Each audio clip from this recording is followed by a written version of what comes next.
बिस्मिल्लाहिर्रहमानिर्रहीम। E learning portal की जानिब से खुश आमदीद। आप WPF सीरीज़ देख रहे हैं और यह WPF सीरीज़ का पार्ट 10 है। पार्ट 10 की जानिब मूव करने से पहले हम पार्ट 9 का रिकैप देखेंगे। पार्ट 9 में हमने देखा था how to use check box in WPF। आज एक बहुत ही इंपॉर्टेंट टॉपिक को मैं डिस्कस करने जा रहा हूँ, जो कि है how to add placeholder in text box in WPF। तो प्लेस होल्डर आप जानते हैं कि आपने HTML में पढ़ा भी हुआ है, ठीक है, आपने देखा होगा कि प्लेस होल्डर क्या होता है। इसके लिए मैं आपको एग्जांपल दिखा देता हूँ। ये मेरे पास एक फॉर्म है, ठीक है, इसके अंदर मेरे पास इस तरीके से 5 टेक्स्ट बॉक्सेस थे।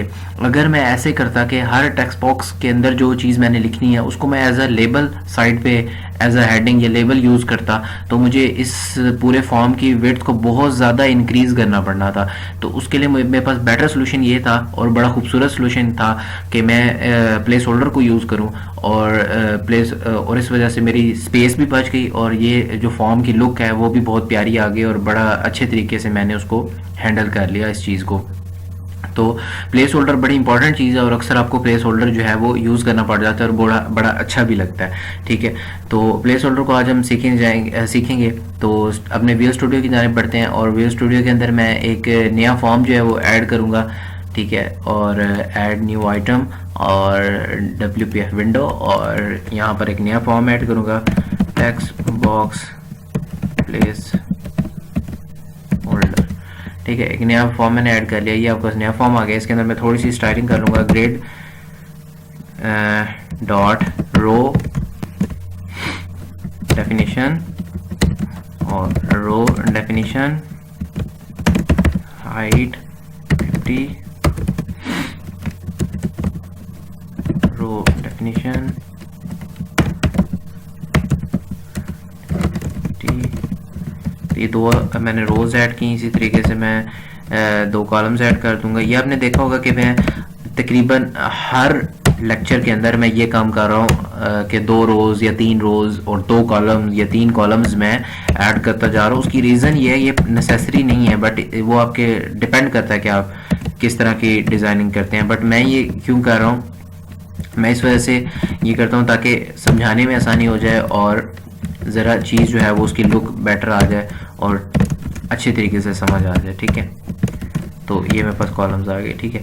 अब मैं अपना जो टेक्स्ट बॉक्स है उसको मैं प्लेस करता हूँ, टेक्स्ट बॉक्स ये आ गया। इसकी कुछ बेसिक स्टाइलिंग हम सेट कर सकते हैं। सबसे पहले इसकी हाइट सेट कर लेते हैं, हाइट इसकी हम कर लेते हैं 25 और विड्थ हम कर लेते हैं जी 120 और इस तरीके से फ़ॉन्ट साइज़ हम सेट कर सकते हैं, फ़ॉन्ट फैमिली सेट कर सकते हैं, फ़ॉन्ट साइज सेट कर सकते हैं, vertical alignment, horizontal alignment etcetera हम चीज़ें सेट कर सकते हैं, फ़ॉन्ट साइज़ 12 और इस तरह की काफ़ी सारी चीज़ें आप इस फ़ॉन्ट वेट वगैरह सेट कर सकते हैं। अब हम अपने असल टास्क की जानिब बढ़ते हैं और हम स्टार्ट करेंगे किससे, टेक्स्ट बॉक्स डॉट स्टाइल के टैग से, ठीक है। हम बेसिकली स्टाइलिंग अप्लाई करेंगे और इसको हम क्या करेंगे कि अपना प्लेस होल्डर लगा लेंगे और इक्वल टू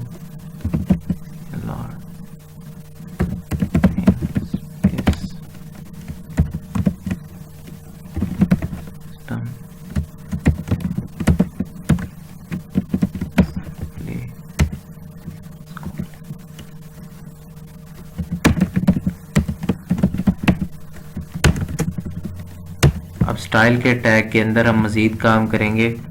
स्टाइल के टैग के अंदर हम स्टाइल डॉट रिसोर्सेज का टैग डालेंगे और स्टाइल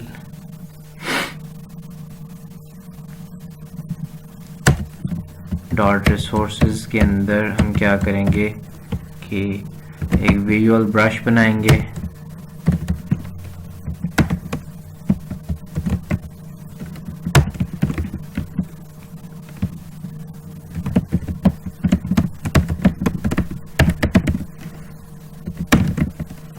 टैग्स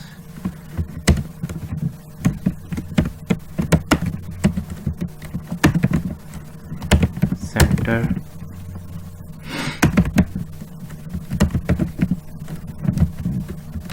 नन। अब इसके अंदर विजुअल ब्रश डॉट विजुअल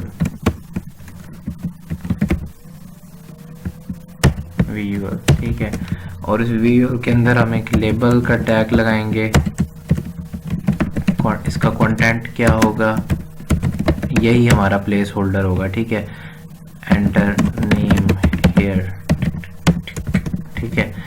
और इसका कलर आप दे दें फोरग्राउंड लाइट ग्रे ही ज़्यादातर यूज होता है, आप कोई भी कलर दे सकते हैं, ठीक है।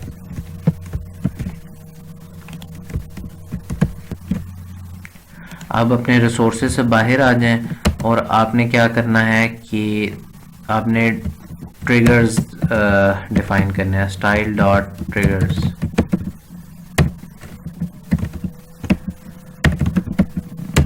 स्टाइल डॉट ट्रिगर, और इसके अंदर आपने 3 तरह के ट्रिगर डिफाइन करने हैं। पहला ट्रिगर डिफाइन करने जा रहे हैं, पहला ट्रिगर है जी किस प्रॉपर्टी को हिट करेगा, इसके टेक्स्ट की प्रॉपर्टी को, और इसकी वैल्यू होगी,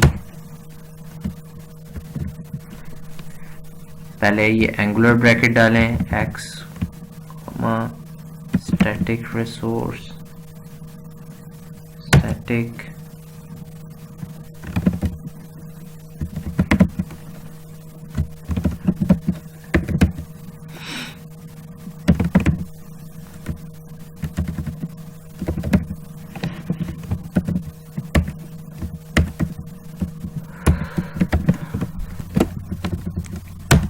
अंदर अब सेटर लगाएंगे, सेटर के अंदर प्रॉपर्टी होगी बैकग्राउंड और इसकी वैल्यू होगी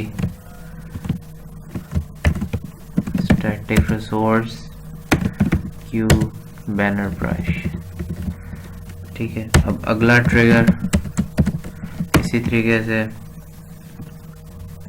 प्रॉपर्टी टेक्स्ट वैल्यू कि टेक्स्ट जब नल हो, ठीक है, इसका ये मतलब है, सॉरी, इन मिडल ब्रैकेट के बीच में लिखेंगे x, जब नल हो तो क्या सेटर क्या हो, background property background value static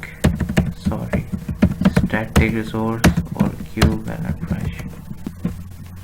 अब एक लास्ट ट्रिगर रह गया है, प्रॉपर्टी इज की बोर्ड फोकस्ड वैल्यू ट्रू, जब इस पे कीवर्ड फोकस हो तब क्या सेटर करे, तब सेट करे इसी तरीके से बैकग्राउंड सॉरी प्रॉपर्टी बैकग्राउंड और वैल्यू इसकी हो जाए जी वाइट, ठीक है। ये 3 आप करते हैं। अब आप देख सकते हैं कि ये परफेक्टली जो है इसका यहाँ पर शो हो गया, प्लेस होल्डर शो हो गया। इसको हम एक दफ़ा रन करके देख लेते हैं। रन करने के लिए ऑब्वियसली मुझे app.xml में इसका नेम देना पड़ेगा, इसका नेम कॉपी किया और app.xml में जाके मैंने पेस्ट कर दिया। अब मैं इसको चलाता हूँ, F5 का बटन प्रेस किया, शॉर्ट किया चलाने की, इसको मैंने चलाया और ये देखें मेरा जो परफेक्टली वर्क कर रहा है। लेकिन अब इसका कंट्रोल लॉस्ट करने के लिए मुझे एक और कोई सा कंट्रोल लगाना पड़ेगा ताकि आपको मैं बता सकूँ कि ये परफेक्टली वर्क कर रहा है या नहीं कर रहा। तो एक और आप टेक्स्ट बॉक्स लगा दें, ठीक है, और इसको आप रख दें ग्रिड डॉट कॉलम के ज़रिए से 1 कॉलम में, ठीक है। तो अब इसको चला के देखते हैं, दोबारा से F5 का बटन प्रेस किया और इसको मैंने चलाया प्रोजेक्ट को।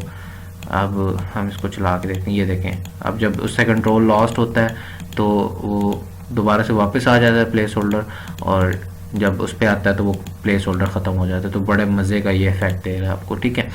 तो ये इसमें चीज़ थी। अब एक चीज़ है इसके अंदर कि आपको मैं एक चीज़ दिखाता हूँ, थोड़ा सा आप कह रहे हैं कि आपको परेशान करता हूँ। वो किस तरीके से, अगर आपका ये आउटर ग्रिड जो है, ये जो आपका आउटर ग्रिड था, मेन ग्रिड था, इसका अगर आपने को बैकग्राउंड कलर दिया हुआ, वैसे आपने दिया हुआ ग्रे, अब क्या होगा जी, ये देखें, अब ये तो ख़राब हो गया हमारा काम। अब ये तो हमारे टेक्स्ट बॉक्स का रंग ही उड़ गया, यानी कि इसका जो टेक्स्ट बॉक्स का बैकग्राउंड कलर था। तो इसका सबसे बेहतरीन सोल्यूशन क्या है सॉल्व करने का, वो ये है कि आप एक ग्रिड बनाएं, ग्रिड, ठीक है जी, और इसको आप बैकग्राउंड दे दें, ठीक है, वाइट का, ठीक है। और ये जो आपका था टेक्स्ट बॉक्स था, इसको आप कट करें, इस टेक्स्ट बॉक्स की कोडिंग को आप कट करें और इस ग्रिड के अंदर पेस्ट कर दें। तो ये देखें, अब आपका जो काम है वो सेट हो गया, ठीक है।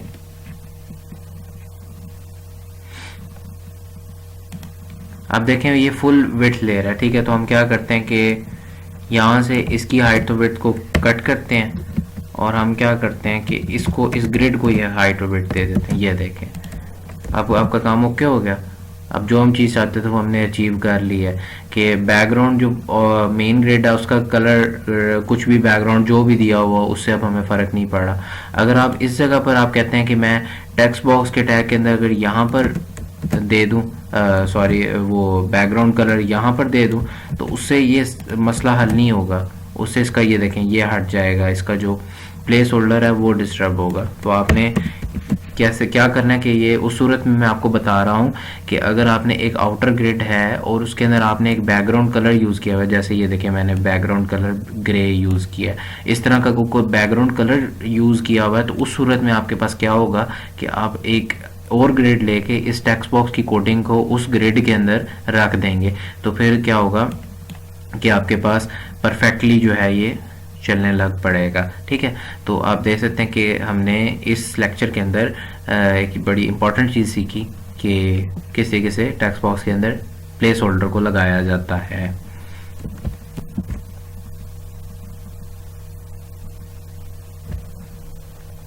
अच्छा, इसका जो कोड है वो मैं कोशिश करूँगा कि मैं कमेंट्स में पेस्ट कर दूँ ताकि आपको आसानी हो कॉपी पेस्ट करने में, आपको यहाँ से डिफ़िकल्टी होगी ऐसे लिखने में, तो मैं उसको कमेंट्स में पेस्ट कर दूंगा ताकि आप उसको डिटेल्स में पेस्ट कर दूंगा ताकि आप उसको वहाँ से कॉपी करके पेस्ट कर सकें।